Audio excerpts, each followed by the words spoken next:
تبدأ قصة اليوم في قلب المدينة المزدحمة. يقف مبنى مهجور يلفه الصمت، وكأن الزمن توقف داخله منذ عقود. بين جدرانه القديمة تختبئ أسرار لا يعرفها أحد، وأرواح لم تغادر بعد.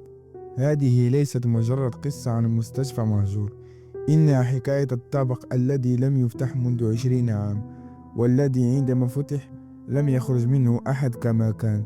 في الخمسينات القرن الماضي تم بناء مستشفى يدعى الشفاء العام، ليكن من أكبر المراكز الطبية في المدينة.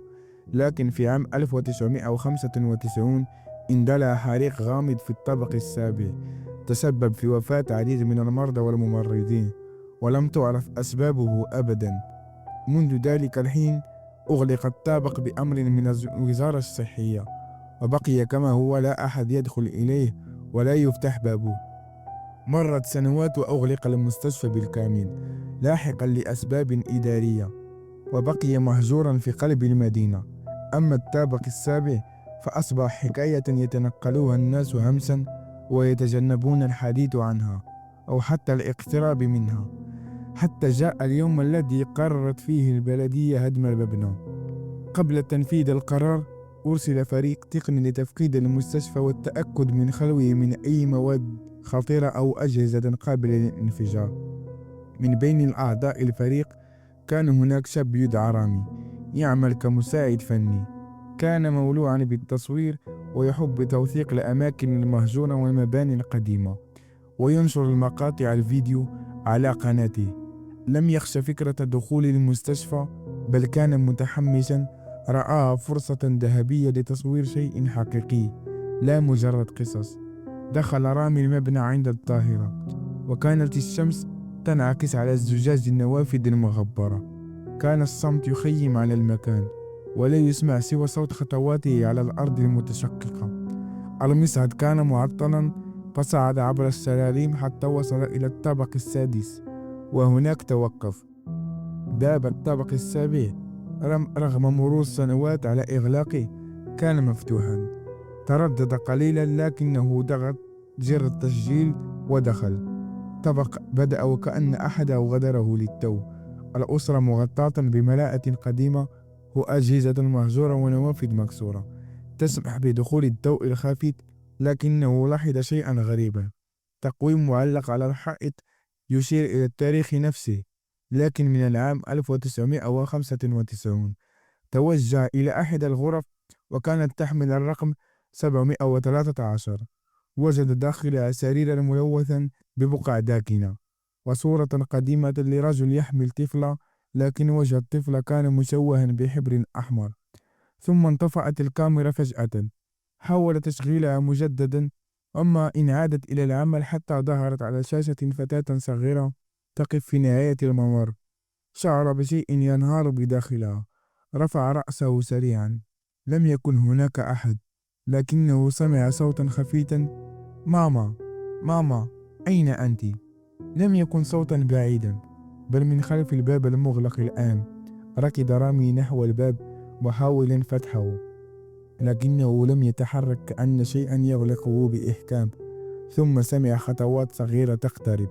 التفت ببطء، فوجد فتاة كانت ترتدي فستان مبلل، ووجهها شاحب كأن الدم قد غادرها، وعينها سوداوان بالكامل. قالت بصوت هامس: أنت لست من هنا، لماذا صعدت؟ تراجع رامي، جسده يرتجف، وسقط أرضا.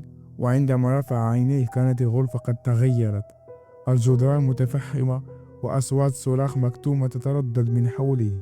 الأرض مغطاة بالرماد، ورائحة الحريق تخنق أنفاسه. ثم سمع صوت رجل عبر مكبر الصوت القديم: أخلو الطابق السابع فورا، النيران تنتشر بسرعة.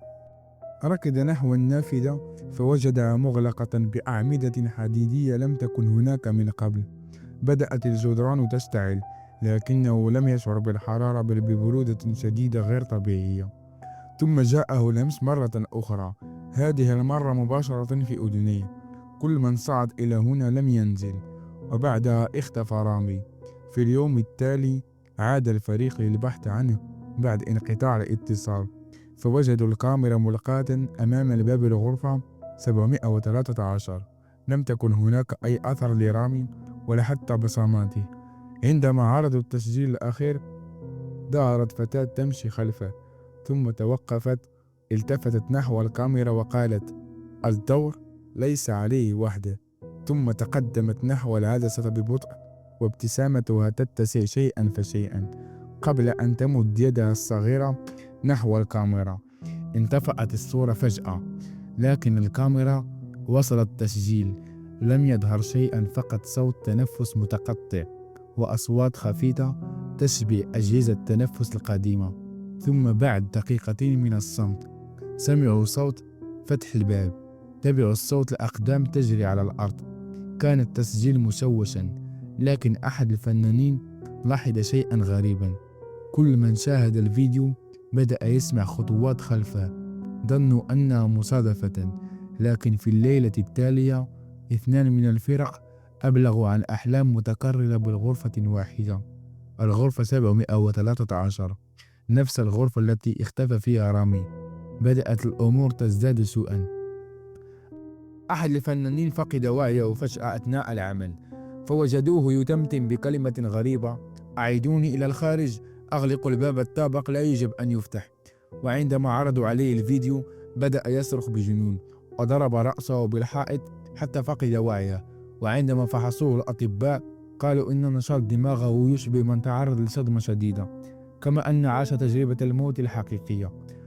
قررت البلدية إيقاف الهدم مؤقتا، وأمرت بإرسال فريق متخصص بالطاقة والترددات لدراسة الطابق السابع، لكن الفريق لم يدخل المبنى أبدا. في الليلة التي سبقت زيارتهم اشتعلت نيران مفاجئة في الطابق العلوي من المستشفى. دخل رجال الإطفاء إلى المكان، لكنهم وجدوا شيئا لا يصدق: الطابق السابع لم يتأثر بالحريق، رغم أن الحريق بدأ من فوقه وتحته، كأنه خارج الزمان المعزول. والأغرب أن النار لم تترك أثار في الطوابق الأخرى أيضا، فقد تلاشت كأنها لم تكن حريقا عاديا بل تحذيرا. بعد ذلك صدرت أوامر بمنع أي اقتراب من المستشفى وتعيين حراسة ليلية، لكن الحراس لم يصمدوا أبدا. أحدهم استقل من بعد ليلة واحدة وقال: كنت أسمع خطوات تمشي فوقي، رغم أن الطابق السابع ليس فوقي مباشرة، وفي كل مرة أغمض فيها عيني أرى نفس الطفلة وتبتسم لي في الظلام. وهكذا لم يهدم المستشفى ولم يفتح الطابق السابع مرة أخرى. تم توثيق المكان وتحول المبنى إلى نقطة سوداء على خريطة المدينة، لا يقترب منها أحد. لكن كاميرا رامي لا تزال بحوزة السلطة، وكل من حاول فحصها بشكل دقيق انسحب بهدوء وهو يردد جملة واحدة فقط: الطابق لم يغلق بالحديد بل بالأرواح. ولا تزال الغرفة 713 تنتظر الزائر الجديد. هذه هي قصة اليوم. لا تنسوا اللايك ورأيكم في التعليقات والاشتراك في القناة ليصلكم كل جديد.